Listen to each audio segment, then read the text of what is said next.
My mom's homemade lasagna recipe may not be 100% authentic, but it is 100% delicious, so let me show you how I make it. We're going to start by making our ground beef filling. I'm going to add some oil to a hot pot, after which I'll add in my ground beef. I'm going to break that up, cook that until most of the pinkness is gone, after which I'll add in my garlic paste. I add in my seasonings and mix that all in until it's well incorporated. And then I'll add in some minced jalapeno, and then I will let that cook until all of the beef is fully cooked. We'll set that aside and then get started on our tomato sauce. I'll start by heating up some oil in a pot and then adding in some onions, getting that to a golden color before we add in our jalapeno.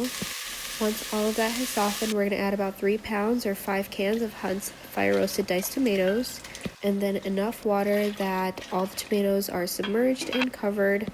I'll place my lid on and let that cook for a little while. Once that's at a simmer, I'll unlid the pot and add in my spices.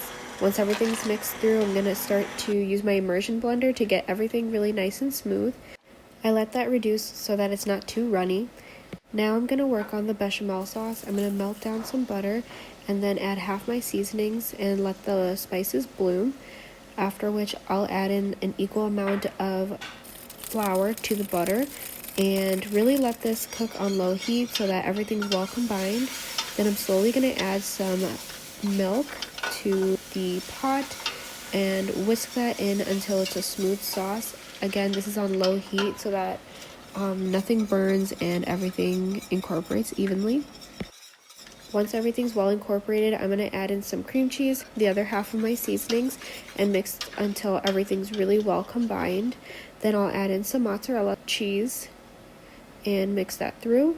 And then I'm quickly just going to prepare my lasagna strips in some salted water, let that cook until it's al dente. In my baking dish, I'm going to start by placing some red tomato sauce at the bottom and then layering my lasagna sheets, ground beef, the tomato sauce again, white sauce, and then so on. I'll do this for 3 times to make 3 layers. For the final layer, I'll also top that with some mozzarella cheese, some oregano, and some bits of capsicum. We'll bake the lasagna covered for 40 minutes at 400 degrees, and then we'll uncover our lasagna so that the cheese browns really nicely. This recipe made 2 dishes of lasagna, and they were both absolutely delicious.